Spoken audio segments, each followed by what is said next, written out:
Maka pian ingatkan suami pian biasakan mengucapkan salam. Supaya jangan inya ini ada keburukan-keburukan yang menimpa inya dan dijaga oleh Allah Subhanahu wa taala. Nah, kita pun juga demikian, yang di rumah kan mengucapkan salam agar yang di rumah ini juga terhindarkan dari fitnah dan keburukan. Agar jangan sampai ada maling atau orang-orang yang ingin mencelakai kita di dalam rumah ya. Maka biasakan tadi suami pian ya atau keluarga pian kalau keluar rumah ucapkan salam.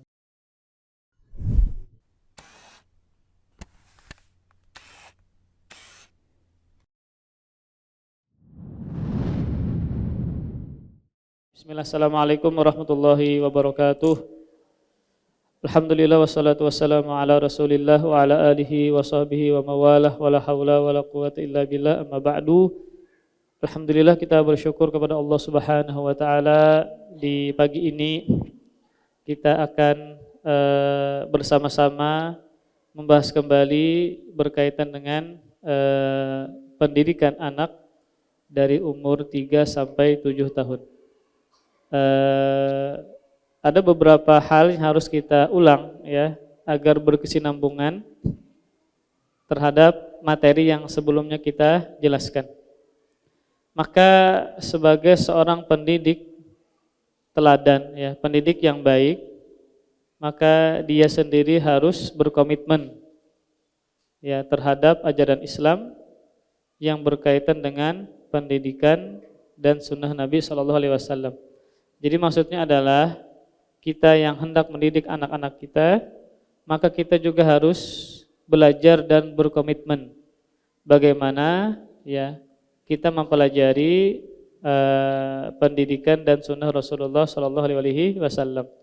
Tentu ini yang membuat kita harus belajar ya, karena ada cara-cara dan ilmunya sebagaimana yang dijelaskan oleh syariat atau Rasulullah SAW.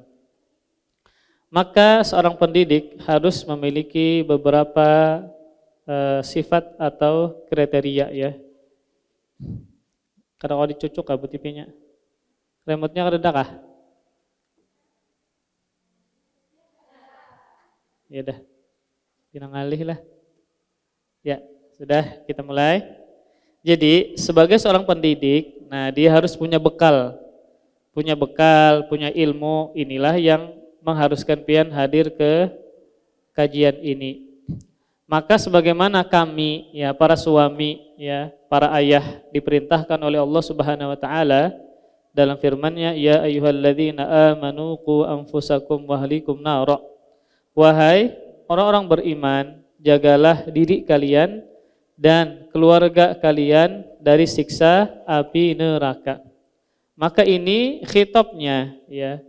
Arah pembicaraannya bukan hanya untuk kami para pemimpin keluarga, bukan hanya untuk ayah dan suami, tetapi juga berlaku untuk ibunya, untuk istrinya. Maka perintah Allah Subhanahu wa taala, wahai orang-orang beriman dalam kurung mukmin laki-laki dan mukmin perempuan, jagalah diri kalian dan keluarga kalian dari siksa api neraka. Maka inilah tujuan yang paling agung, yang paling utama dari berumah tangga. Maka konteks ayat ini ya menjelaskan kepada kita bahwa bukan cuma keselamatan berkaitan dengan hidup di dunia, namun lebih jauh dari itu adalah bagaimana sama-sama terhindar dari siksa api neraka dan menuju surganya Allah Subhanahu wa taala. Maka entah suami, entah istri, entah ayah, entah ibu, maka mereka menjaga diri mereka dulu dari siksa api neraka, kemudian mereka juga menjaga anak mereka dari siksa api neraka. Maka caranya tidak ada lain kecuali dengan belajar dan mendidik mereka bagaimana seharusnya mereka menjalankan agama ini, bagaimana mereka bisa beribadah kepada Allah yang wajib mereka kerjakan, yang larangan mereka tinggalkan. Maka inilah sekolah pertama bagi si anak, yaitu di rumah mereka sendiri ya. Bagaimana berinteraksi dengan anak ya, ketika makankah, ketika di kamarkah, ketika bercandakah, ketika di atas kendaraankah. Maka kita berusaha untuk mendidik mereka berkaitan dengan ajaran agama Islam. Nah, maka si orang tua harus punya ilmu, harus punya bekal yang baik yang sudah dijelaskan oleh Rasulullah SAW atau yang diturunkan oleh Allah berupa ayat bagaimana pendidik ini seharusnya memiliki bekal-bekalnya. Maka pertemuan sebelumnya seorang pendidik yang baik, nah satu bekalnya adalah dia harus menjadi seorang pemaaf dan tenang. Seorang pemaaf dan memiliki pribadi yang tenang. Kenapa harus pemaaf? Kenapa harus sosok yang tenang? Karena yang pian hadapi adalah bukan orang dewasa, ya. Bukan orang yang sudah matang akalnya, tetapi anak-anak yang belum mumayyiz, ya, masih 4 tahun, masih 3 tahun, 5 tahun, 6 tahun, yang dia dikatakan bukan anak yang matang dan sempurna akalnya. Buktinya adalah kalau dia ditegur maka dia tidak turut. Nah, maka dia masih begitu, ya, masih melakukan kesalahan-kesalahannya karena memang akalnya belum sempurna. Makanya ketika perintah Nabi untuk menyuruh sholat umur berapa? 7 tahun, ya. Kemudian kalau dia misalnya membandel dan boleh dipukul ketika berkaitan dengan sholat umur berapa? 10 tahun. Maka kalau sudah kesungsungan berpukulan, umur 5 tahun dipukul, 6 itu sudah salah sudah. Cara kita mendidik berarti sudah salah, ya. Maka berkaitan dengan nasihat, ya. Jadi sekitar umur 7 tahun, ya. Maka itu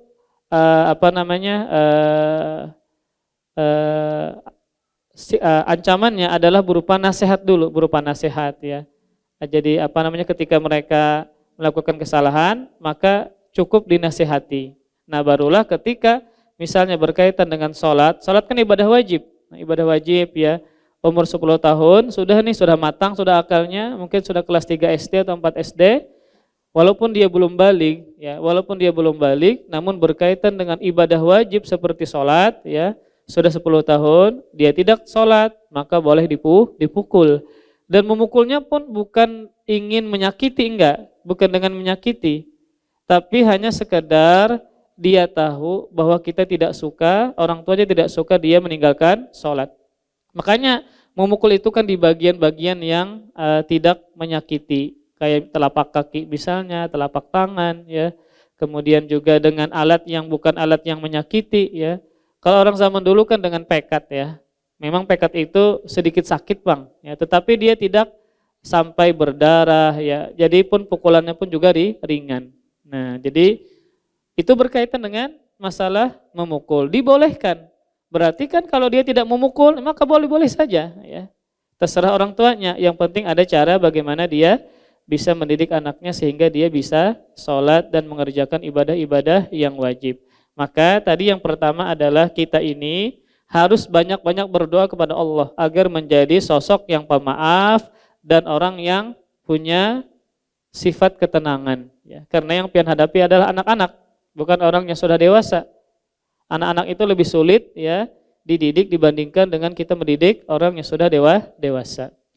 Maka harus punya sifat pemaaf dan juga sosok yang tenang, ya, sehingga kalau pian tenang, walaupun anak ini bermasalah, nyaman berpikir, mudah mencari solusi dan jalan keluar.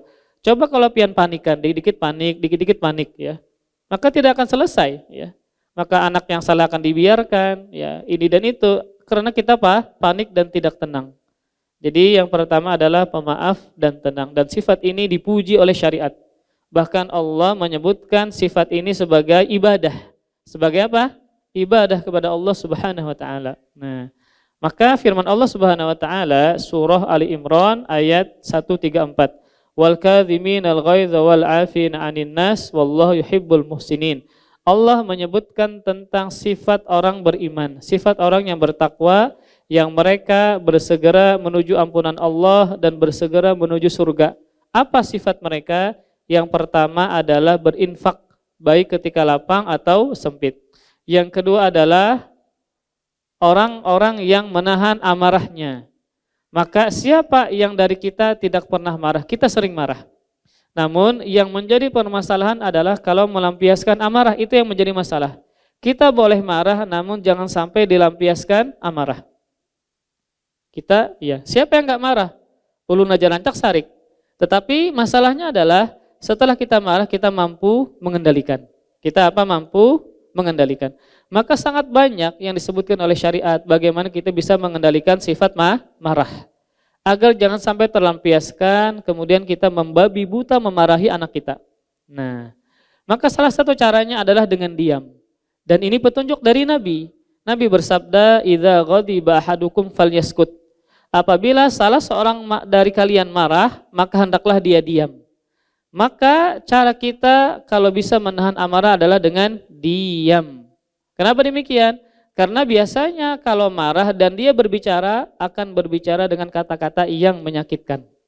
Maka ulun kada suka, tidak setuju dengan perkataan, kalau kita marah keluarkan yang ada di isi kepalamu. Ulun kada suka dengan perkataan itu, karena bertentangan dengan ajaran Nabi.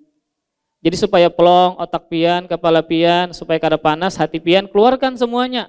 Nah ini kan salah. Kalau dia marah yang dikeluarkan semua di kepalanya kata-kata kotor, kata-kata ini berarti sudah menyakiti si anak. Nah maka di sini Nabi mengajarkan kalau marah maka diam.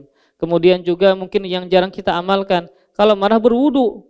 Apakah setiap kali kita marah berwudu? Mungkin jarang benar. Jarang benar. Ya, jarang benar buai. Coba pian praktekkan sekali-kali marah benar, nah sarik benar lawan laki kah, lawan anak kah, maka pian berwudu. Cobai dulu sekali. Mungkin pian belum pernah mengamalkan sekalipun cara seperti ini ya. Ketika marah maka dengan berwudu, basuh wajah, karena marah itu ketika marah syaitan dia melemparkan bara api kepada kita, mengompori kita sehingga kita ingin melampiaskan marah tersebut. Ya. Maka karena kita berhadapan dengan anak ya, problemnya macam-macam, terkadang kita banyak kerjaan ya, di rumah sudah banyak, sudah capek, ternyata anak bermasalah macam-macam yang terkadang memancing emosi kita. Nah, maka sudah dijelaskan syariat caranya, tinggal kita mau mengamalkan atau tidak. Belum lagi dengan membaca istighfar, ya, berta'awudz a'udzubillahi minasyaitonirrajim ya. Kadang kita lupa dengan cara-cara seperti ini, ya. Kalau sudah pusing ya sudah pusing aja. Tidak ada cara untuk bisa mengendalikan emosi seperti ini. Entah tadi dengan kalau berdiri emosi maka kita duduk. Nah, disuruh untuk duduk. Kemudian juga kalau seandainya duduk masih emosi maka disuruh untuk rebahan. Ya, disuruh apa untuk rebahan menenangkan diri. Maka ini cara-cara yang sudah sebenarnya kita ketahui, tinggal kita amalkan bisa atau tidak. Jadi yang pertama adalah pemaaf dan tenang ya. Kemudian yang kedua lemah lembut dan menjauhi sifat kasar, lemah lembut dan menjauhi sifat kasar. Maka sumber keberkahan di dalam rumah tangga adalah kalau semua anggotanya, suaminya, istrinya itu memiliki sifat lemah lembut, pasti mendatangkan keberkahan dalam rumah tangga. Kalau ternyata satu suaminya kasar, istrinya lembut, ini kasihan istrinya dizalimi terus. Atau sebaliknya istrinya kasar, kemudian suaminya lembut, ini juga akan banyak kezaliman. Maka apalagi dua-duanya ini tidak lembut. Nah, satunya ngegas terus, satunya ngegas lagi. Ya. Akhirnya sering berantem, sering berkelahi yang bisa berimbaskan kepada si anak. Karena si suami misalnya berkelahi lawan bininya, akhirnya ini melampiaskan kepada anaknya. Si istri pun juga bisa melampiaskan kepada anaknya. Maka kalau sudah sifat lemah lembut dicabut dalam rumah tangga, itu berkelahian terus. Itu akan banyak perselisihan yang menjadi korbannya adalah tentu anak-anaknya. Perhatikan sabda Nabi SAW, hadis yang dikeluarkan oleh Imam Ahmad ya, dan juga Imam Bukhari dalam kitabnya tarikh beliau, dan juga dikeluarkan oleh Imam Baihaqi dalam Syu'abul Iman dari istri Nabi SAW Aisyah. Rasulullah SAW bersabda, perhatikan ini untuk ibu-ibu dan bapaknya, semoga mereka mendengar. Idza aradallahu bi ahli baitin khairan adkhala alaihimur rifqa. Perhatikan kata Rasulullah SAW, jika Allah menginginkan kebaikan pada suatu keluarga. Pada apa? Suatu keluarga. Apa tandanya? Rumah tangga ini Allah berikan kebaikan.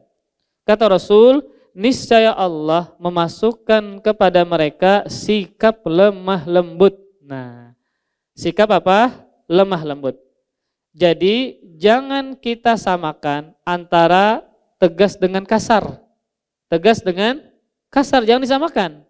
Kasar itu tidak lembut, tegas itu bisa lembut. ya.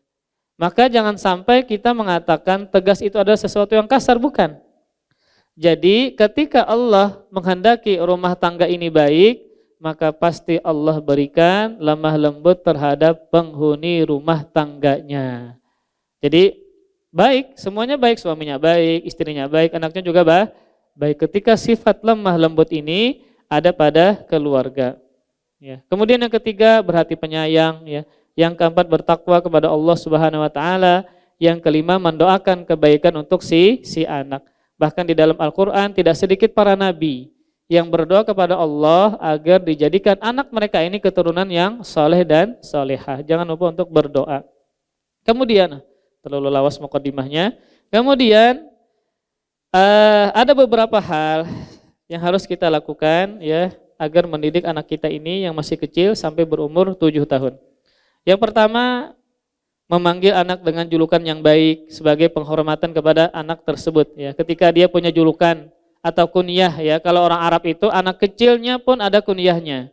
Ada kunyahnya. Misalnya anak kecil Abu siapa, ya. Walaupun dia belum menikah, walaupun dia masih kecil, maka kunyah ini disunahkan dimiliki walaupun dia masih kecil. Kemudian juga Nabi SAW banyak memanggil para sahabat bukan dengan namanya.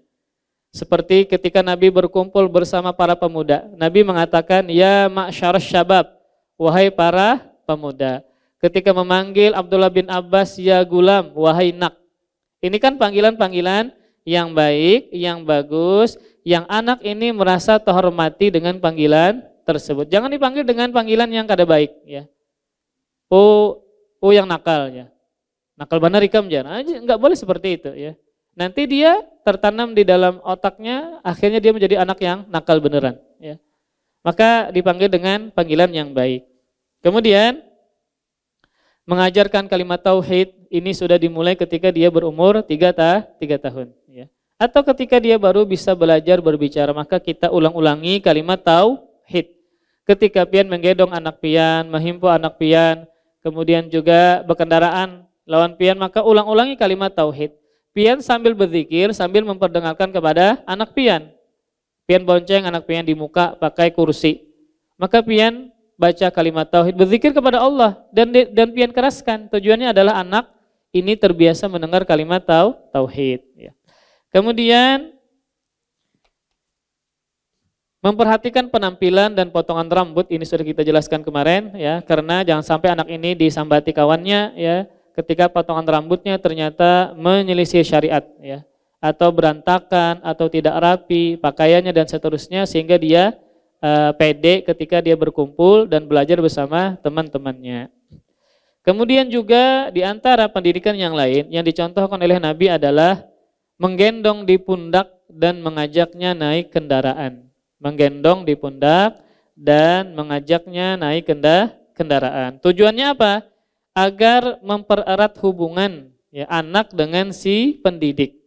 Dan ini tidak mesti orang tuanya. Misal kita mengajarkan anak-anak yang masih TK, ya, yang masih kecil, kalau pian kuat, pian gendong, beri perhatian sehingga dia merasa akrab, merasa nyaman dengan para pendidiknya, apalagi orang tuanya, apalagi adalah orang tuanya. Maka kita sebagai seorang suami, sebagai seorang kepala keluarga, kita gendong, sering-sering menggendong anak. Kemudian juga kita anak di bahu kita. Ini sebagaimana yang dicontohkan oleh Rasulullah Shallallahu Alaihi Wasallam, agar anak itu tidak canggung dalam mengikuti jejak kita. Jadi ketika akrab, dia mudah untuk mengikuti kita dalam perkara-perkara yang baik. Kemudian di antara pendidikannya juga adalah segera mencari begitu merasa kehilangan. Jadi kalau pian di kamar, anak pian pindah ranai, biasanya aktif, tiba-tiba ranai, langsung pian cari, jangan begana di kamar aja, jangan, ya. Maka ketika di rumah pindah keadaan nih, lihati, langsung dicari, ya. Makanya ketika anak itu sudah berumur, sudah bisa lari, sudah bisa naik-naik, ya, kayak umur 3 tahun kah atau 2 tahun kah, maka ini rancak harus dicari di dalam rumah, ya. Tiba-tiba inya enggak ada, maka langsung dicari. Khawatirnya nanti dia berbalik banyu, menumpahkan sabun, nah pian pulang yang repot. Maka harus waspada, ya, rancak-rancak mencari ketika kita kehilangan anak ketika di dalam rumah, apalagi ketika di luar rumah. Karena akan banyak masalah nantinya, apalagi berumur 3 tahun, 2 tahun ya. Yang seraba membalik, dinding dicoretinya, seraba macam ya. Akhirnya karena kita membiarkan tidak langsung mencari, maka akan berantakan rumah tersebut. Nah, ternyata Nabi juga mencontohkan demikian ya. Ketika ada sahabat yang masih kecil, kemudian dia bersama Nabi ya, bergandengan tangan bersama Nabi. Kemudian terpisah. Maka Nabi langsung mencari. Nah, langsung mencari.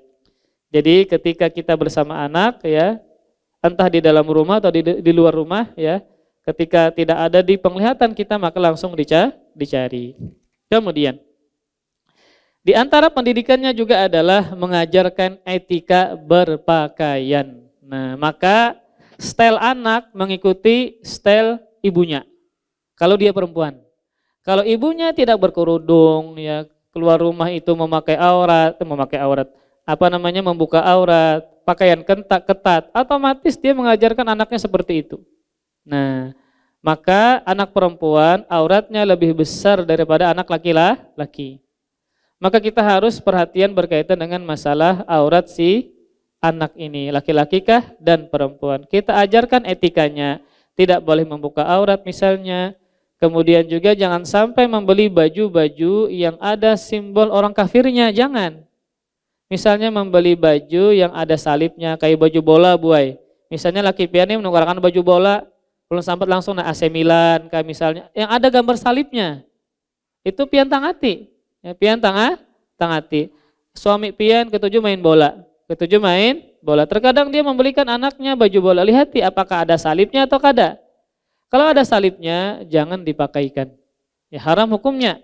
Maka bisa pian ke tukang jahit ya, maka pian entah dikasih jahitan sehingga tidak kelihatan salibnya tadi. Intinya adalah masalah berkaitan dengan pakaian, kita harus juga banyak menegur dan menasehati. Jangan sampai pakaian yang dia pakai ternyata menyelisih syariat ya. Seperti tadi nama-nama orang kafir itu juga sebaiknya jangan ya. Nama-nama pemain orang kafir. Makanya kalau beli baju bola yang tidak ada namanya ya. Atau yang kita bisa membuat nama sendiri ya. Kayak ulun misalnya punya baju bola namanya Abah Ilyas, Abah Arina. Tapi jangan sampai tadi nama-nama orang kafir. Ya. Kita diharamkan untuk mencintai orang kafir, diharamkan, tidak boleh. Ya. Maka kalau kita misalnya begitu, dikhawatirkan ngefans dengan orang kafir. Tidak. Mereka adalah orang yang sangat durhaka kepada Allah Subhanahu Wa Taala. Maka tidak pantas dijadikan sebagai fans kita, tidak boleh. Ya. Maka perhatikan tadi pakaian si anak. Ya. Kemudian, di antara pendidikan yang lain adalah Nabi SAW menganjurkan untuk tersenyum dan mencium anak-anak. Bukankah tersenyum adalah ibadah yang paling ringan? Hanya sekedar pian mengangkat kedua tepi mulut pian senyum. Kita disuruh untuk senyum kepada orang, iya benar. Ya. Kemudian kepada siapapun ya kita untuk tersenyum. Apalagi kepada anak. Nah, jangan merangut terus. Nah, kasihan anaknya. Akhirnya anaknya merasa kada nyaman berkawan lawan kita. Ya. Maka sering-sering senyum. Maka senyum kepada orang ibadah, kepada anak, kepada pasangan juga ibadah. Harus Harus tersenyum. Ya. Sabda Nabi SAW, la tahqiranna minal ma'rufi syai'a walau talqa akhaka biwajhin talqin. Sabda Nabi SAW, tabassumuka liwajhi akhika shadaqah. Janganlah engkau meremehkan kebaikan sedikit pun, sekalipun engkau bertemu dengan saudaramu dalam keadaan bermuka manis. Nah, ini suamikah atau istrikah rancaki saling kurihing.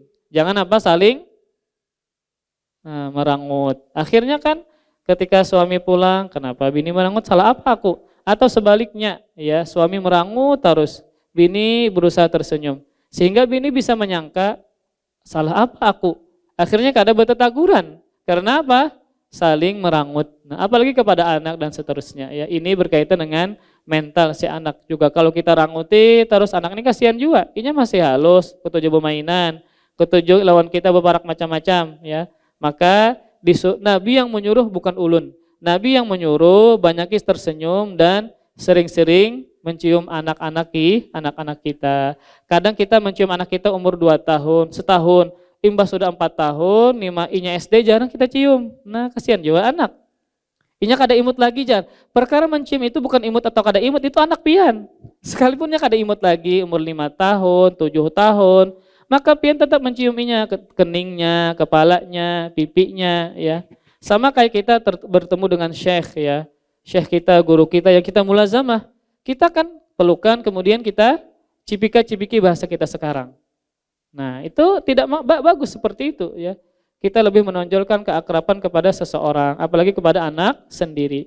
Maka sering-seringlah mencium mereka sekalipun sudah sekolah, bahkan ketika mereka kuliah, ya kita peluk, kemudian kita cipika-cipiki, ya membiasakan agar semakin erat hubungan kita dengan si anak, agar dia merasa orang tua saya sayang lawan saya, ya masih ada interaksi berkaitan dengan kontak fisik dengan anak. Bukankah Nabi SAW ketika mengajarkan sahabat yang muda, beliau kontak fisik. Nah, kontak fisik seperti memegang pundak. Jadi sahabat ini masih muda, ketika Nabi memberikan nasihat, dipegang pundaknya. Maka inya kada kawa apa-apa lagi ketika dipegang pundaknya. Lalu dikasih nasihat. Maka ketika ada kontak fisik dengan anak, biasanya nasihat lebih didengarkan dan lebih masuk. Kalau pian menasihati sambil berjalan, ya sambil apa gitu, maka terkadang dia tidak bisa mendengarkan. Maka ini penting tadi anjuran Nabi banyak tersenyum dan juga mencium anak-anak pian. Nah ini sebagaimana ya sabda Rasulullah SAW, hadis yang sahih yang dikeluarkan Imam Bukhari dalam kitabnya Adabul Mufrad, disahihkan oleh Syekh Albani, ya Rasulullah Sallallahu Alaihi Wasallam pernah bersabda, barang siapa yang mengasihi anak-anak dan barang siapa yang tidak menyayangi anak-anak dan tidak mengetahui hak orang-orang yang tua dari kami, maka dia bukan dari golongan kami. Laisa minna man la yarham saghirana wa la yuwaqqir kabirana. Ya, atau kama qala sallallahu alaihi wasallam. Maka barang siapa yang tidak menyayangi ya yang muda yang kecil dari kami ya dan tidak mengetahui hak yang tua dari kami, maka dia tidak termasuk dari golongan kami. Jadi Nabi tidak suka, Nabi tidak menganggap dia umat ketika tidak sayang kepada anak-anak dan tidak menghormati orang yang sudah tua. Nah, ini para ibu-ibu sekalian. Jadi sebenarnya pian ini sudah sasak ilmunya.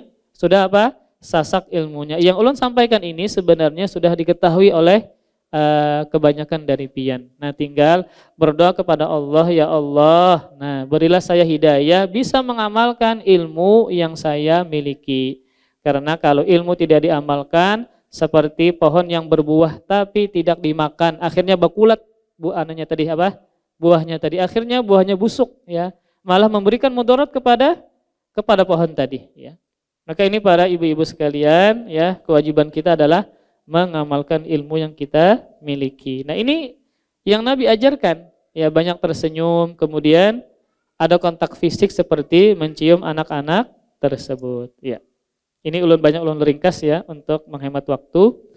Kemudian nah, terlebih lagi anak-anak kita tadi adalah perempuan. Nah, anak-anak perempuan. Jadi diistimewakan Nabi berkaitan dengan mendidik anak perempuan. Karena memang biasanya untuk perempuan lebih sulit dididik daripada laki-laki. Entah berkaitan masalah aurat, masalah pergaulan dan seterusnya.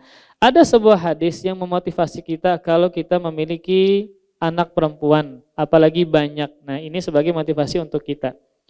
Dalam sebuah hadis yang sahih yang diriwayatkan oleh Al-Imam Al-Bukhari, Rasulullah Sallallahu Alaihi Wasallam pernah bersabda, "Mani butuliya bisyai'in min hadhil banat fa ahsana ilaihinna kunna lahu sitran minan nar."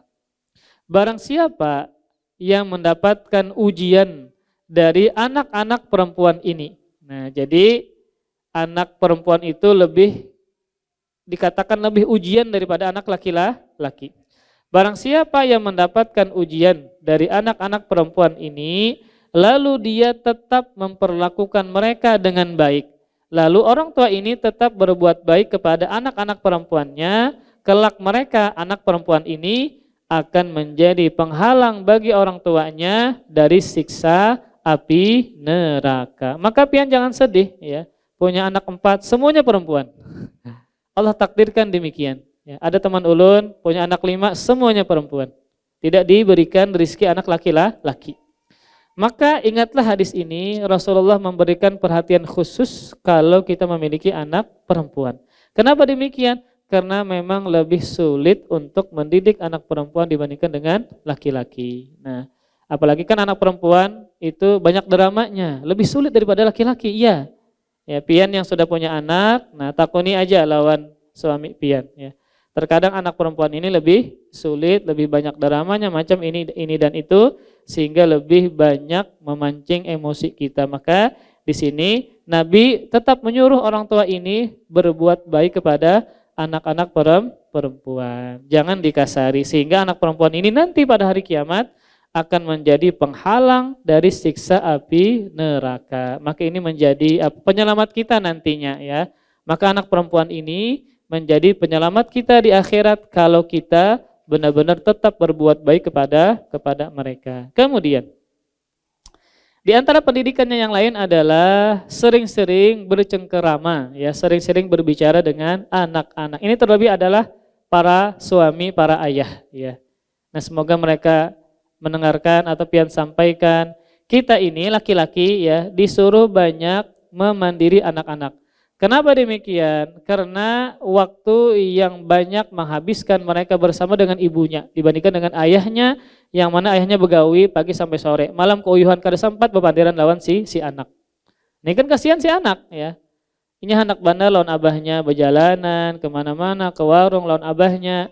Nah maka misalnya nih suami pian begawi dari pagi sampai sore, maka pian sisipakan ya. Misalnya Sidin datang, suami pian datang jam 5. Jangan langsung mandi, karena dulu mandi. Bekawanan dulu lawan anak. Boy berjalanan dulu. Kemudian malamnya jangan langsung guring. Kawani lagi anak.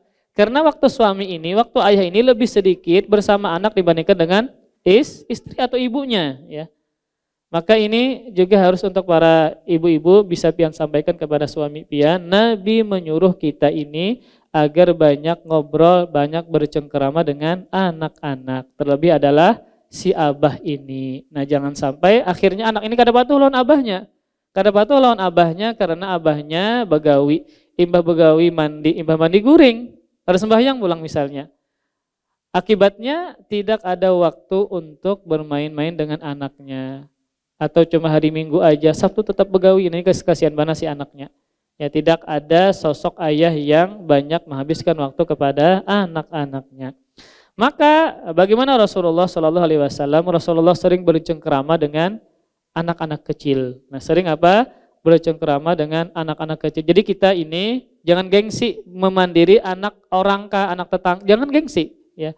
Terkadang mungkin ada seseorang yang gengsi memandiri, menggayai, bermain-main dengan anak orang lain. Nah, tetangganya ke anak, jangan ya.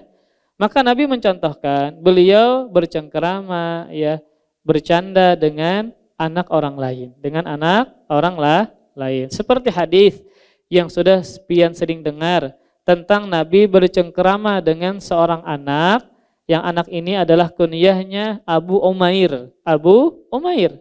Dia masih kecil ya, mungkin 5 tahun, 6 tahun umurnya. Ketika Nabi melihat ya Abu Umair ini, maka Abu Umair ini lagi sedang bermain-main dengan burungnya. Ya, dengan burung pipit, burung kecil lah. Dia bermain-main dengan burung tersebut.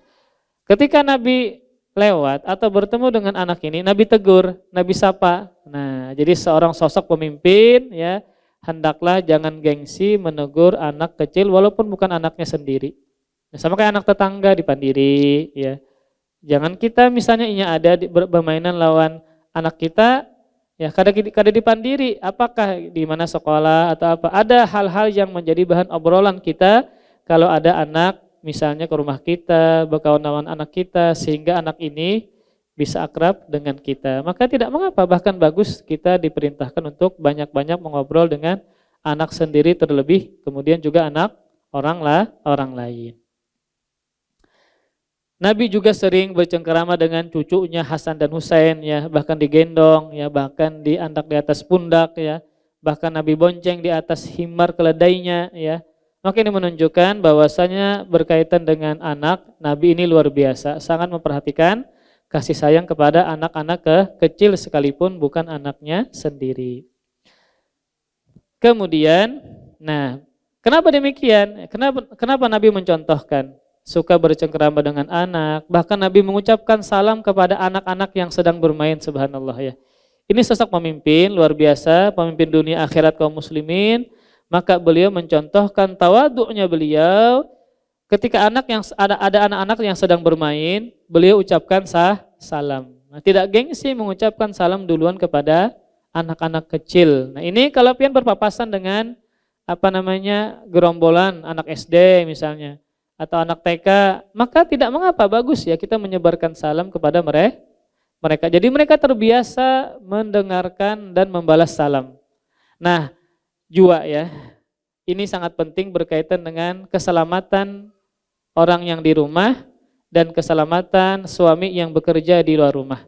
Maka kalau ulun, misalnya nih ulun nih, kan begawi di luar. Maka ulun harus ketika keluar rumah mengucapkan salam kepada istri kah atau kepada anak. Kenapa? Kan isi salam itu adalah doa keselamatan. Agar ulun selamat ketika di luar. Selamat dari tabrakan. Ulun boleh jujur rancak mengantuk di jalan. Wah, ini aja yang jarang mengantuk karena ulun rancak fitness sudah. Dulu ulun rancak mengantuk. Oleng terus, alhamdulillah kada sampai tabrakan. Maka ulun yang seperti ini ya, yang alhamdulillah sekarang sudah mendingan kadang jarang ngantuk. Walaupun begitu ulun tetap kalau keluar rumah harus mengucapkan salam entah kepada istri atau kepada anak. Kenapa? Isi salam adalah doa keselamatan. Assalamualaikum warahmatullahi, semoga keselamatan dan kasih sayang Allah kepada kalian. Lalu dibalas, semoga Allah juga memberikan keselamatan dan rahmatnya kepadamu. Nah, maka selamat dari apa? Ulun yang keluar dari rumah selamat dari keburukan kayak tabrakan, selamat dari kemaksiatan, selamat dari berbagai macam fitnah dan keburukan di luar sana. Nah, para laki-laki bisa jadi nantinya kawin pulang atau selingkuh misalnya. Maka pian ingatkan suami pian, biasakan mengucapkan salam. Supaya jangan ini ada keburukan-keburukan yang menimpa inya dan dijaga oleh Allah Subhanahu wa taala. Nah, kita pun juga demikian, yang di rumah kan mengucapkan salam agar yang di rumah ini juga terhindarkan dari fitnah dan keburukan. Agar jangan sampai ada maling atau orang-orang yang ingin mencelakai kita di dalam rumah ya, maka biasakan tadi suami pian ya atau keluarga pian kalau keluar rumah ucapkan salam. Nah, lawan anak kah, lawan bini kah, sehingga dia mendapatkan penjagaan dari Allah Subhanahu wa taala. Nah, dan ini sebagai akhlak ya, sebagai akhlak. Bukankah Allah memuji Rasulullah sallallahu alaihi wasallam dalam Al-Qur'an, wa innaka la'ala khuluqin azim. Sungguh engkau wahai Muhammad benar-benar di atas akhlak yang agung. Nabi kita Muhammad sallallahu alaihi wasallam. Kemudian ya. Ulun tambah 15 menit pula, tadi kan terlambat mulainya. Di antara pendidikan yang lain adalah memberikan hadiah. Nah, memberikan hadiah. Walaupun cuma wadai. Kita katakan, nah kalau seandainya bisa mengerjakan ini, bisa mengerjakan tugas kita ke warung. Padahal hari-hari sudah ke warung, tapi kita jadikan sebagai hadiah. Akhirnya ini termotivasi, maka tidak mengapa. Ya. Anak kecil suka dengan hadiah. Ya. Kalau misalnya bisa mengerjakan tugas ini, bisa menghafal ini, kita ke pasar beli mainan. Nah, himung benernya. Padahal yang dibeli mainan yang 5.000 aja. Kita cari yang biasa-biasa, jangan yang mahal-mahal di toko besar, jangan. Yang mungkin orang bersepeda, berjual mainan atau apa. Ini tetap himung kalau dibelikan mainan sekalipun harganya murah. Maka dengan memberikan hadiah ya, dengan mendoakan dan mengusap kepala anak. Nah, sebagaimana istri ketujuh diusap kepalanya oleh laki. Itu kan kata bini menunjukkan ini sayang. Maka demikian pula anak-anak kita rancaki dicium pipinya, keningnya walaupun ini sudah tua. Kemudian juga diusap kepalanya. Tadi langsung 3, memberi hadiah, mendoakan kebaikan dan mengusap kepala si anak. Maka perhatikan ya perkataan dari Anas bin Malik. Anas bin Malik ini termasuk sahabat yang paling banyak meriwayatkan hadis. Kenapa? Karena sahabat Anas bin Malik ini adalah pembantu Nabi. Jadi ketika masih kecil ibunya ya yang bernama Ummu Sulaim, yang bernama Rumaisah atau Gumaisah ya, ibunya ini membawa Anas kepada Rasulullah untuk dijadikan sebagai pelayan atau pembantu Nabi. Padahal dia masih kecil. Jadi ibunya ini berharap Anas ini banyak mendapatkan pelajaran dan ilmu dari Rasulullah Shallallahu Alaihi Wasallam. Akhirnya dia masih kecil kan, maka banyak kebaikan-kebaikan yang Anas ceritakan bagaimana Rasul bermuamalah dengan sahabat ini. Misalnya Anas bin Malik mengatakan Nabi tidak pernah memukul ya, tidak pernah ketika menyuruh, lalu Anas bin Malik tidak mengerjakan, Nabi lalu komplain, kenapa tidak mengerjakan? Nabi tidak pernah seperti itu. Karena memang Anas bin Malik ketika itu masih kecil. Maka disikapi dengan bagaimana menghadapi anak-anak kecil. Nah, Anas bin Malik mengatakan, Rasulullah SAW adalah sosok manusia yang paling penyayang terhadap anak-anak dan keluarga. Terhadap siapa? Anak-anak dan keluarga. Seperti kisah yang disebutkan oleh Abdullah bin Abbas ya. Beliau menceritakan apabila Nabi Shallallahu Alaihi Wasallam menerima buah yang pertama masak, misal buah kurma nih, jadi buah kurma ini baru masak, biasanya lebih lembut, lebih nyaman, lebih manis kalau dia baru masak. Maka beliau meletakkannya di kedua mata beliau, lalu di mulut dan mengatakan, ya Allah, sebagaimana engkau telah memperlihatkan kepada kami awalnya, maka perlihatkanlah juga akhirnya kepada kami. Kemudian beliau memberikan buah itu kepada anak yang ada di dekat beliau. Nah, jadi menggaya anak dulu ya. Kemudian jadi didoakan ya. Nah, Nabi mendoakan, kemudian diberikan makanan tadi yang masih fresh bahasa kitanya kepada anak. Walaupun cuma sebuah kurma. Tapi anak itu sangat berkesan. Ketika yang memberinya ini adalah orang yang dihormati. Contoh pian sebagai guru. Kan pian dihormati anak didik pian. Apalagi pian penyayang. Ketika pian memberi hadiah, walaupun itu adalah harganya murah, sangat berkesan bagi anak. Dia akan bercerita kepada orang tuanya di rumah. Arina ini, ia rancak berkisah. Dapat bintang, diberi ustazah, macam-macamnya berkisah. Nah itu bagus bagi si anak ini, dia merasa disayangi, merasa diperhatikan, dan ini akhirnya berkisah lawan orang tuanya di rumah. Dia berkisah terus lawan kaminya berkisah terus, apa-apanya berkisah, Bu, dapat bintang, diberi ustazah hadiah, padahal kawannya juga diberi hadiah juga. Artinya kada inya aja kayak itu nah. Tapi akhirnya merasa senang, inya semangat menceritakan kepada kami. Makanya anak pian itu ketika misalnya inya dari sekolahan tadi nih, maka pian rancaki betakun, kayak anak di sekolah diberi hadiah, rancaki pian betakun sehingga inya semangat berkisah lawan pian.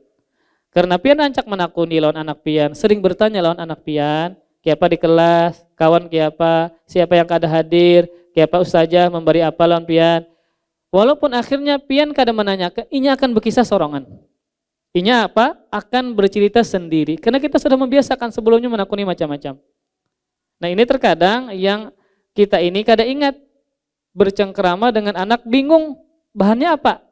Maka pian bisa bertanya, ngobrol dengan anak apa-apa yang terjadi di sekolah. Nah kawan ini siapa yang kada, ulun rancak menakuni siapa yang kada hadir, ulun sabati ngaran-ngarannya. Ini hadirlah, itu ini semangat berkisah ya. Kemudian misalnya apa yang dihafal di kelas ya, kemudian macam-macam. Jadi akhirnya walaupun ulun kada tanya lagi, nya berkisah sorongan, inya cerita sendiri ya. Jadi diberi hadiah dapat bintang, inya himung benar dapat bintang walaupun cuma sebuting. Diberi hadiah, wade inya himung berkisah walaupun cuma hadiahnya sedikit dan semua orang juga dapat ya. Artinya bukan hadiah yang istimewa, enggak. tetapi karena dari ustazahnya sosok yang dia hormati, akhirnya dia semangat ketika bercerita dan balik ke rumah itunya senang, ya, senang. Nah, maka memberi hadiah, mendoakan, kemudian mengusap kepala si anak tadi. Nah, Nabi SAW ya mendoakan, ya, sering mendoakan sahabat-sahabatnya, ya. Maka Nabi SAW dalam salah satu doanya, Allahumma barik lana fi thimarina wa barik lana fi madinatina wa barik lana fi sa'ina wa muddina, ya. Kata Rasulullah SAW, jadi, nah, para sahabat itu ketika mereka panen kurma, kurma, lalu mereka petik, mereka kirimkan kepada Nabi. Jadi mereka memberi hadiah kepada Nabi. Nah, kemudian ketika Nabi menerima, Nabi mendoakan. Nabi apa? Mendoakan. Allahumma barik lana fi thimarina. Ya Allah, berkahilah buah-buah kami. Wa barik lana fi madinatina. Dan berkahilah kami di kota kami, kota Madinah ini. Wa barik lana fi sa'ina wa muddina. Dan berkahilah juga untuk kami dalam takaran sok kami dan mud kami. Jadi Nabi mendoakan. Maka misalnya anak kita memberi hadiah lawan kita, maka doakan juga dengan kebaikan. Jadi banyak memberi hadiah, kemudian mendoakan dan mengusap kepala si anak tadi. Walaupun anak orang, ya kita usap, itu menunjukkan kasih sayang kita. Anak didik pian, murid pian, ya, maka pian usap kepalanya. Jangan ditoyor, itu kada boleh, ya, tapi diusap. Kemudian berikutnya adalah, ya, menanamkan kejujuran dan tidak suka berbohong. Menanamkan kejujuran dan tidak suka berbohong. Nah, biasanya orang tua ini secara langsung tidak berbohong kepada si anak. Tapi terkadang kalau mengancam bisa membohongi si anak. Nak, amun pian kada makan, karena dimakan hantu. Nah, ini pian membuat dua kebohongan. Satu tadi apa? Dimakan hantu. Yang kedua, kereda sejarahnya hantu memakan manusia. Berarti pian apa? Membikin dua kesalahan lah. Yang pertama mendustai anak, yang kedua hantu kada pernah makan manusia. Nah, berarti pian memfitnah hantu ini jadinya, ya. Maka kadang seperti itu agar kita anak itu bisa tenang, bisa makan, lalu diancam dengan kebohongan. Apakah itu boleh? Kada pian berdusta, haram hukumnya. Nah, ada sebuah hadis, ya, yang disebutkan dalam Musnad Imam Ahmad dan juga Imam Abu Daud dalam kitab adab, ya. Sahabat Abdullah bin Amir mengatakan, langsung menerjemahkan biar cepat. Kata sahabat Abdullah bin Amir, ibuku memanggilku. Dan pada saat itu Rasulullah SAW sedang berada di rumah kami. Lalu ibuku mengatakan, kemarilah, aku akan memberimu sesuatu. Nah, jadi ibunya ini memanggil Abdullah, ke sini, nanti kamu akan saya berikan sesuatu. Nabi bertanya kepada ibuku, apa yang akan engkau berikan kepadanya? Ibunya menjawab, aku akan memberikannya buah kurma. Nah, Nabi pun mengatakan, ingatlah, jika engkau tidak memberinya sesuatu, hal itu akan dicatat sebagai kedustaan bagimu. Sama kayak kita. Nak, kalau pian hafal surah Al-Asr, karena kita ke pasar beli mainan. Setahunan yang hadang-hadang, kada ke pasar pian nukarakan mainan, berarti pian berdusta. Nah, kemudian lagi makan, kalau kada makan diikut cacak. Nah, dari mana cacak bisa mengikut? Berarti pian apa? Mendustai anak pian. Walaupun tujuannya baik, agar inya makan, agar inya guring, agar inya mau sekolah, lalu diancam dengan ancaman-ancaman yang aneh, padahal dusta, maka dicatat sebagai kedustaan. Ini juga masukan gasan ulun, ya, yang terkadang kita ini hendak mana anak itu makan, anak itu menghafal, guring sungsung, akhirnya kita berdusta dan kita tahu itu adalah dusta. Maka dusta itu mau begayaan kah, mau serius kah, hukumnya adalah haram. Makanya ketika ada orang tuh berdusta, dia ngobrol dengan teman-temannya dan dia ingin teman-temannya tertawa, lalu dia berdusta sehingga tertawa, apakah dibolehkan? Maka jawabannya tetap tidak. Mau dia bercandakah, seriuskah, berdusta, hukumnya haram. Memang ada pengecualian ya, yang dusta-dusta yang dibolehkan. Tetapi secara asal bohong atau dusta ini diharamkan sekalipun dalam rangka untuk mendidik anak, maka tidak boleh. Agar anak ini mau makan, mau sekolah, mau tidur, agar jangan nakal, terkadang kita berdusta kepada si anak. Nah, ternyata kita duluan yang mendidik anak kita tadi dengan dusta, akhirnya ini juga berdusta. Nah, maka perhatikan kaidah al-jaza min jinsil amal, balasan tergantung perbuatan. Kalau kita mendustai anak, maka nanti anak pun juga mendustai kita. Nah, pian ingatakan ulah catat, kalau pian kada catat di kertas, catat di otak pian. Bahwasanya kalau kita mendustai anak, maka nanti anak pun akan mendustai kita. Al-jaza min jinsil amal. Balasan tergantung perbuatan. Balasan didustai karena kita dulunya rancak mendustai anak. Akhirnya inya nanti pun juga akan mendustai kita. Nah, bahkan bisa lebih parah lagi efeknya. Maka ini perhatikan ibu-ibu sekalian, maka jangan sampai kita mendustai anak walaupun dalam rangka mendidik, agar inya mau makan, mau sekolah, mau guring, maka jangan didustai. Maka perbuatan dusta tidak boleh terhadap anaknya dengan cara apapun. Karena kita diperintahkan menanamkan kejujuran. Kan kita hendak anak kita jujur, tapi kita sendiri kada jujur. Nah, maka perhatikan cerita tadi, ibunya memanggil untuk memberikan sesuatu. Kalau seandainya kata Nabi, pian ini kada memberikan sesuatu, maka dicatat sebagai orang yang berdusta. Kemudian, berapa Bu? Ya masih ada 10 menitan. Di antara pendidikan berikutnya adalah memberi waktu kepada anak untuk bermain bersama. Nah, ini kalau pian di lingkungan yang tidak terpencil lah, kalau pian di tengah hutan, otomatis pian harus mengawani. Jadi ada waktu kepada anak untuk bermain bersama. Entah dia bermain kepada saudaranya, kepada ayah ibunya, atau kepada anak tetangga. Kalau seandainya anak ini ketujuh di rumah aja, ya, maka pian nang harus banyak mengawani bermain. Ya, jadi kalau ada anak tetangga bagus nih. Kita lihat anak tetangga ini ada macam-macam, kada aneh-aneh, ya. Kalau ini anak perempuan, nah kawannya juga perempuan, ya, bukan laki-laki. Apalagi laki-lakinya lebih dewasa daripada dia, bahaya anak kita. Maka juga harus disesuaikan dengan umurnya, gendernya, perempuan dengan perempuan, laki-laki dengan laki-laki. Kalau kita punya anak laki-laki, berkawan dengan anak perempuan, oh ini bahaya nih. Anaknya bisa main BP ya, dulu kan main BP-an ya, yang apa tuh namanya tuh, main BP, tahulah Surya lah. Itu kan anak perempuan ya, main apa lagi ya, main tali, nah macam-macam.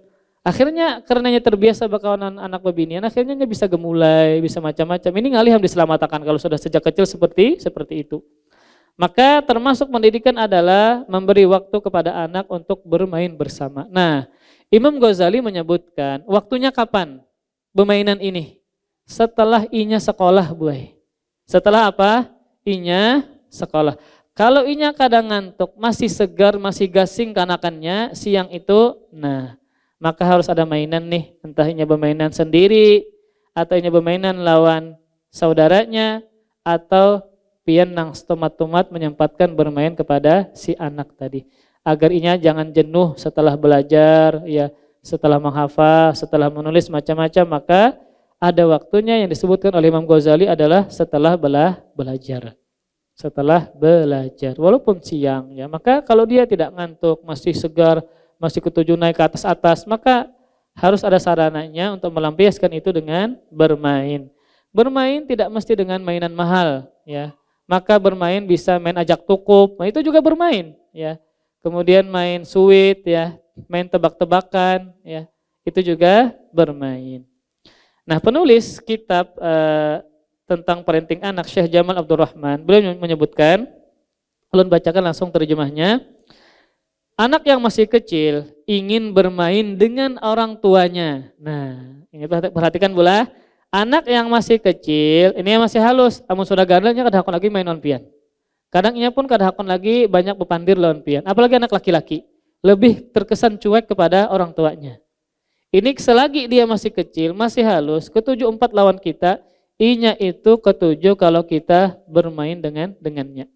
Anak yang masih kecil tentu ingin bermain dengan orang tuanya dan ada kalanya memainkan baju atau jenggot orang tuanya.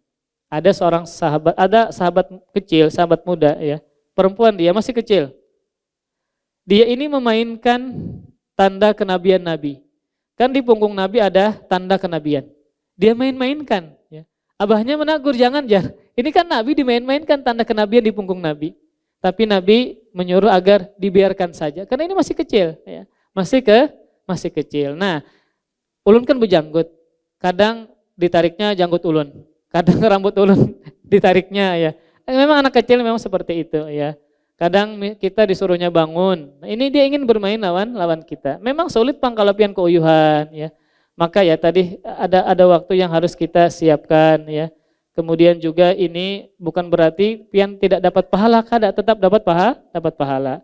Jadi bermain seperti ini entah dari memainkan baju ya, kemudian dia memainkan jenggot abahnya. Ini kalau abahnya berjenggot ya. Maka ini jangan dilarang ya. Kenapa demikian? Nah, karena kalau seandainya dilarang, bahkan dibentak, dapat merusak jiwanya dan melukai perasaannya. Sehingga anak ini menjadi tertekan dan takut dan akhirnya suka menyendiri. Nah, ini bujuran ya. Karena anak ini kada dibiarkan bermain dengan kita, akhirnya inya menyendiri. Nah, jadi anak pendiam, jadi anak yang antisosial, jarang bergaul dengan teman-temannya. Kenapa demikian? Kita juga yang salah yang jarang menemani anak untuk bermain main. Tidak mesti bermain itu tadi dengan mainan yang mahal, ke taman, ke mall ya, kemana-mana enggak. Di rumah pun juga bisa. Hanya kalau misalnya anak kecil 2 tahun ya, 3 tahun, yang sering kita gendong, kita buka-buka begendongnya, tertawa sudah himung, bahagia sudah, kita hambil, anak di pundak, itu sudah bahagia ya. Di dalam rumah, kita tebak-tebakan ya. Itu sudah membuat dia bahagia. Agar inya ini menjadi anak yang tidak suka menyendiri karena sering ditemani oleh orang tuanya. Ini bahaya kalau dia suka sendiri. Sudah umur 3 tahun menyendiri, ini bahaya ya.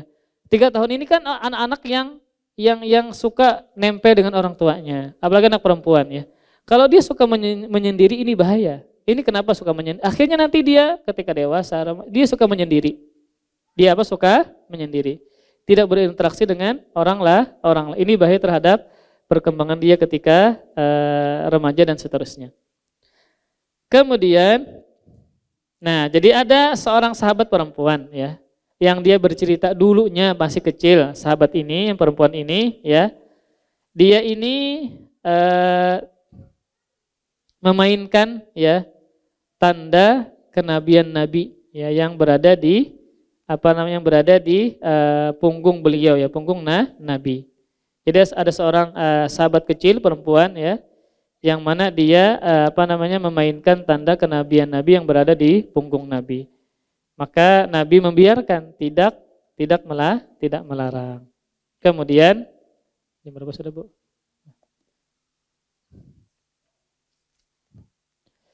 Yang berikutnya, tidak mengajarkan kemungkaran kepada anak. Tidak mengajarkan kemungkaran kepada si anak. Entah dengan kayak pukul kawan tadi, itu kada boleh ya. Itu berarti kita mengajarkan kemungkaran kepada si anak. Atau misalnya seperti ini kada mungkin kayaknya, tapi ulun bacakan kata penulis ya. Meskipun anak masih kecil, belum balik. Kan kalau anak kecil nih belum balik, dia berdosa maka dia tidak berdosa. Walaupun demikian tidak boleh kita ajarkan kemungkaran. Tidak boleh diajarkan kemungkaran. Di sini penulis menyebutkan misalnya mengajarinya minum minuman keras, kada mungkin biar mengajarkan minuman keras. Atau berbuat kejahatan, ini bisa kayak mukul kawan ya, disuruh menyambati balik ya. Ini tidak boleh demikian ya. Tidak boleh demikian. Kemudian merokok, berbuat buruk, mencaci, mencela, berucap cabul ya, perkataan-perkataan yang jorok. Terkadang anak itu belajar kata-kata kasar bukan dengan kita, tapi dari siapa? Dari temannya. Makanya pendidikan yang paling bagus agar anak ini baik, yang paling besar adalah memperhatikan siapa lingkungan dan temannya. Memperhatikan siapa lingkungan dan temannya. Anak ini sejatinya dia dengan kita baik, bagus. Di sekolah juga bagus. Tapi dia misal kelas 1 SD, umur 7 tahun. Tapi kita sudah berikan HP lawan inya sebebasnya. Akhirnya inya main game. Zaman sekarang kadang jarang benar bang anak kecil itu kada main game. Rata-rata sudah tahu game. Pian takutnya aja anak SD yang di sini nih. Kayak misalnya FF ya. Apa FF kepanjangannya Surya? Free Fire. Ya, ulun alhamdulillah kada sudah memainkan. Kemudian apa lagi? PUBG. Takutnya pastinya tahu. Entahnya mendengar dari kawannya atau kawannya main inya juga gabung ya. Rata-rata tahu permainan seperti ini. Nah, kadang mungkin pang anak itu main game dia bertakbir Allahu Akbar, kadang mungkin. Pasti kata-kata yang binatang yang keluar, apalagi inya tontonannya adalah YouTuber. Yang kadang mungkin juga YouTuber ini astagfirullah, Allahu Akbar kadang mungkin. Kata-katanya kasar, kayak kata-kata binatang, kayak nama kota di Banjarmasin anjir. Itu kata-kata yang keluar seperti itu. Kalau seandainya kita tidak membatasi atau kita tidak menasehati, yang ditonton kayak YouTuber, dia suka menonton acara-acara YouTuber. Itu kata-katanya kata-kata yang kotor. YouTuber main game, dia tonton. Karena mungkin bang pas YouTubernya main game ini di YouTube, alhamdulillah menang. Astagfirullah, kalau kada mungkin.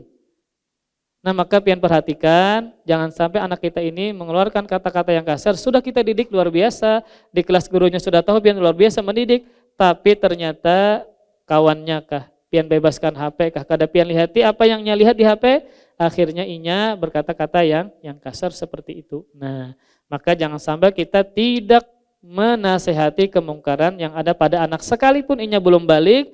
Kalau inya berkata kasar tidak berdosa karena dia belum balik. Tetapi kita harus perhatian dari sekarang, dari dia masih kecil, jangan sampai berkata-kata yang kasar. Ya. Ini ada sesi 3 pulang kan nih. Terakhir pula, di antara hal yang harus kita perhatikan berkaitan dengan mendidik anak adalah menghargai mainan anak. Ya, menghargai mainan anak, jangan anak dilarang ketika bermain ya, dan tidak membebarkan anak yang sedang bermain. Langsung ulun rangkum. 1, menghargai mainan anak. Kemudian tidak melarang anak bermain.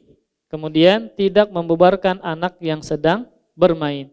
Ini kalau waktunya pas dan tidak berlebih-lebihan. Kalau ini berlebih-lebihan main 3 jam, 4 jam, ini sudah berlebihan, boleh kita larang. Tetapi tidak boleh kita sama sekali melarang anak itu punya mainan, bermain atau membebarkan mereka sedang bermain, padahal waktunya tidak terlalu berlebih-lebihan. Maka tidak boleh. Nah, mainan bagi anak itu seperti pekerjaan bagi orang dewasa. Contoh para laki-laki yang sudah menikah. Begawi kada? Pasti begawi boy. Dia akan bekerja untuk mencari nafkah untuk keluarganya. Maka mainan bagi si anak sama seperti pekerjaan bagi si suami. Maka jangan sampai dilarang. Jangan sampai apa bu? Dilarang, jangan sampai tidak ada mainan di dalam rumah.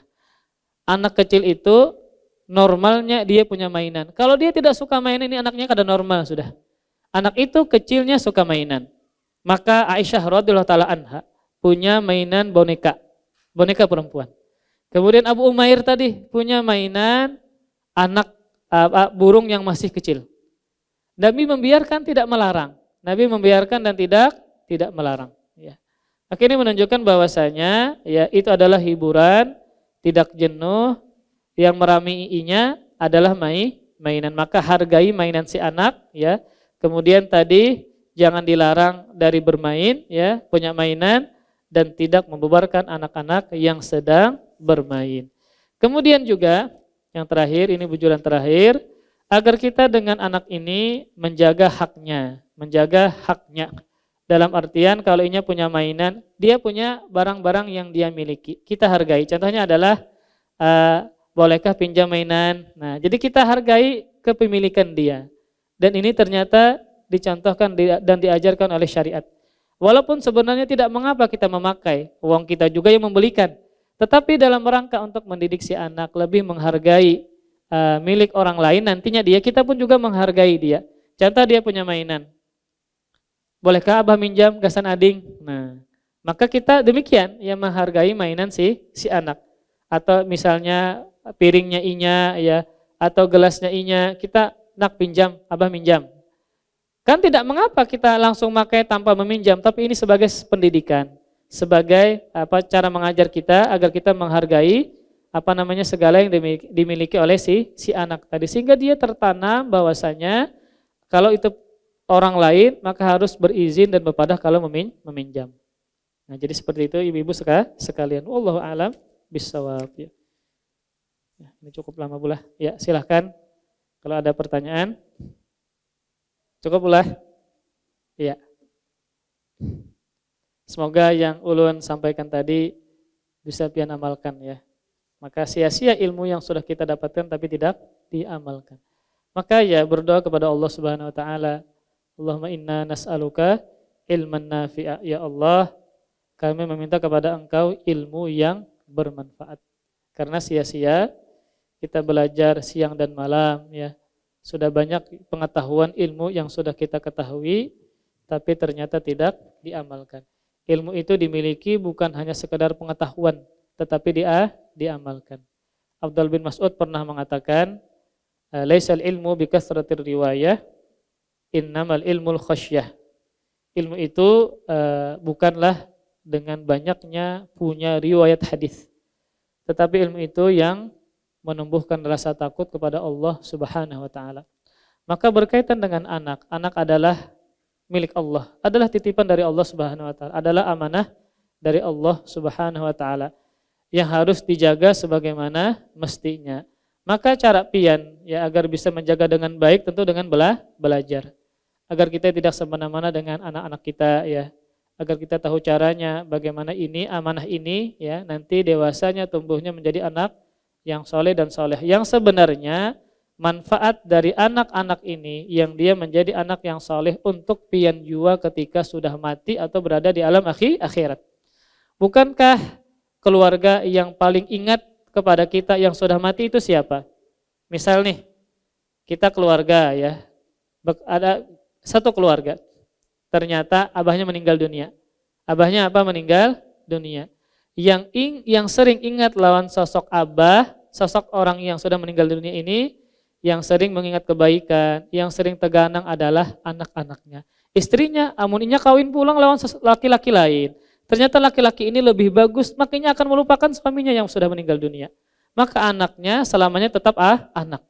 Maka anaklah yang akan senantiasa mengingat kita walaupun sudah meninggal dunia. Nah, kalau anak ini dididik, kita perhatikan, kita sayang dengan dia, otomatis dia akan membalas sayang tersebut kepada kita. Maka kalau kita sudah meninggal dunia, anak bisa mengirimkan pahala kepada kita. Maka dia tahu caranya, maka dia berjuang untuk berbakti kepada orang tuanya, sekalipun orang tuanya sudah meninggal dunia. Maka dia bisa bersedekah atas nama orang tuanya, maka dia bisa berumroh, mengumrohkan orang tuanya, menghajikan orang tuanya ya. Karena dia ingin membalas kebaikan dari orang tuanya. Maka yang paling ingat dengan jasa kita, dengan kebaikan kita kalau keluarga pasti adalah anak-anak kita sendiri. Dan anak itu dia tetap diperintahkan berbakti kepada orang tuanya sekalipun orang tuanya sudah meninggal dunia. Maka anak ini yang masih hidup ini masih punya cara untuk berbuat baik kepada orang tuanya sekalipun sudah meninggal dunia. Mengirimkan pahala tadi seperti pahala sedekah ya, pahala wakaf ya, kemudian kalau sudah berhaji sekali, haji pulang sidin maka dihajikan atas nama orang tuanya.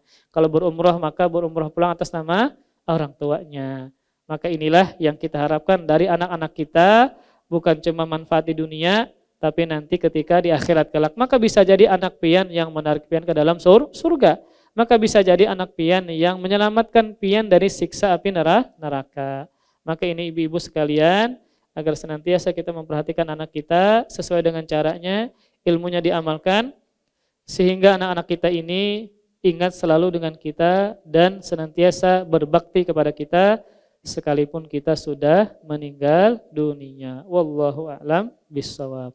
Wassallallahu ala nabiyina Muhammadin wa ala alihi wa sahbihi wa baraka wa sallam. Subhanakallahumma wa bihamdika asyhadu an la ilaha illa anta astaghfiruka wa atubu ilaik. Wassalamualaikum warahmatullahi wabarakatuh. Terima kasih. Jazakumullah khairan wa barakallahu fikum. Video ini dibuat atas partisipasi dari donasi Anda. Semoga menjadi amal jariah bagi Anda semuanya.